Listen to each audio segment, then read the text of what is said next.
La plupart des personnes qui ont souffert de troubles psychologiques ces derniers temps sont, en réalité, dans l'illusion, trompées, et vivent ce mensonge. Je dis bien la majorité, voire la plupart, et j'en assume la responsabilité devant Dieu. Environ 80% d'entre elles, par Dieu, n'ont rien de réel.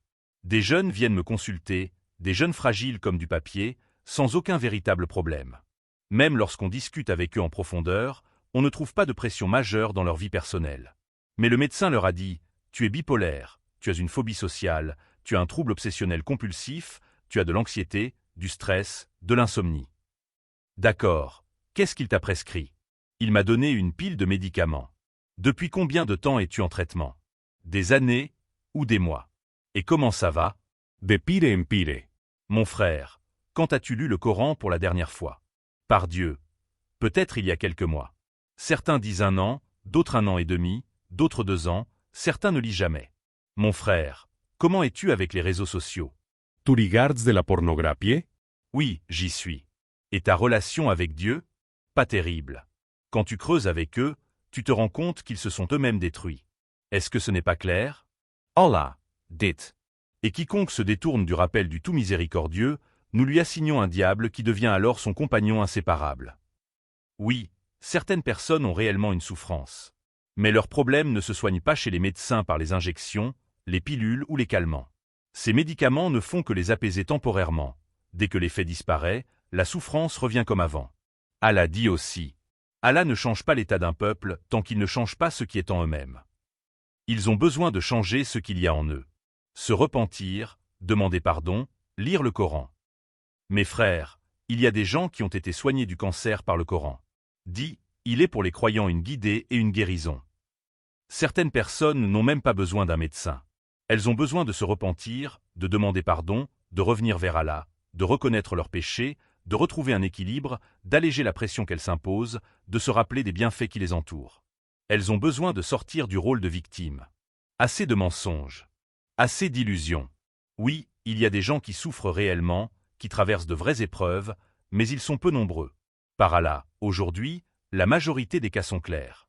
80% des jeunes n'ont rien. Le Coran. Si nous avions fait descendre ce Coran sur une montagne, tu l'aurais vu s'humilier et se fendre par crainte d'Allah. Et ce sont là des paraboles que nous proposons aux gens afin qu'ils réfléchissent. Le Coran agit sur qui? Sur les croyants. Dit, il est, pour ceux qui croient, une guidée et une guérison, et non pour les non-croyants. Dans un autre verset, Allah dit, Allah est le protecteur de ceux qui ont cru, il les fait sortir des ténèbres vers la lumière. Quant à ceux qui ont mécru, leurs alliés sont les fausses divinités, qui les font sortir de la lumière vers les ténèbres. Les ténèbres, ce sont les maladies, les problèmes, la confusion, le manque de clarté. Les gens se marient grâce au Coran. Ils ont des enfants grâce au Coran.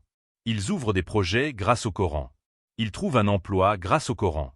On se soigne par le Coran contre la sorcellerie et le mauvais œil. On se soigne même du cancer par le Coran, parce qu'ils y croient sincèrement. Et toi, tu dis qu'on ne peut pas soigner le trouble bipolaire? Où est ta confiance? Où est ta foi? Les troubles obsessionnels, les maladies psychiques, ce sont des influences démoniaques, des accumulations intérieures, et les conséquences des actes et de la confusion. Et ne gaspille pas ta vie. Reviens vers Allah. Par Allah, ton Seigneur t'a accordé la liberté de choisir. Il ne t'a pas imposé, par exemple, de prier 2 unités de prière à la fin de la nuit, ni quoi que ce soit d'autre dans l'ensemble de la religion. Mais toi, quand est-ce que tu croiras en Allah? Les problèmes viennent pour te réveiller, pour te dire. Tu t'es égaré, tu fais quelque chose de faux. Sache qu'il y a un Dieu, qu'il existe, qu'il est Seigneur des mondes, tout-puissant. Et si Allah te touche par un mal, nul autre que lui ne peut l'enlever. Et s'il te veut un bien, nul ne peut repousser sa grâce. Après cela, libre à toi, mon frère. Allah ne leur a fait aucune injustice, mais ce sont eux qui se font du tort à eux-mêmes. Tu te tiendras devant Allah, et il te dira. Je t'ai tout donné, mais tu n'as pas cru. Que attends-tu de plus? Le prophète a dit. Tout bien qui t'atteint vient d'Allah, et tout mal qui t'atteint vient de toi-même. Si des problèmes t'arrivent, sache qu'ils viennent de toi.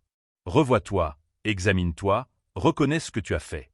Par Allah, nous avons tous souffert dans cette vie. Ceux qui me sont proches savent combien j'ai enduré. Certains disent, mais de quoi as-tu souffert? Oui, nous avons beaucoup souffert. Mais rien ne te sauve comme l'espoir en Allah et le retour vers lui. C'est la véritable délivrance, quelle que soit la gravité de tes péchés, quelle que soit la force de tes fautes. Même lorsque toutes les portes se ferment devant toi, c'est un appel d'Allah qui te dit « Je suis réellement là. Je te donne. Je te suffis. Je te protège. Je t'honore. » Mais toi, tu ne crois pas. Tu cherches alors des gens pour te témoigner, pour t'aider, pour compatir avec toi. Alors qu'Allah est plus grand, plus noble. Il t'a déjà honoré et donné, mais sois digne de cet honneur et de ce bien.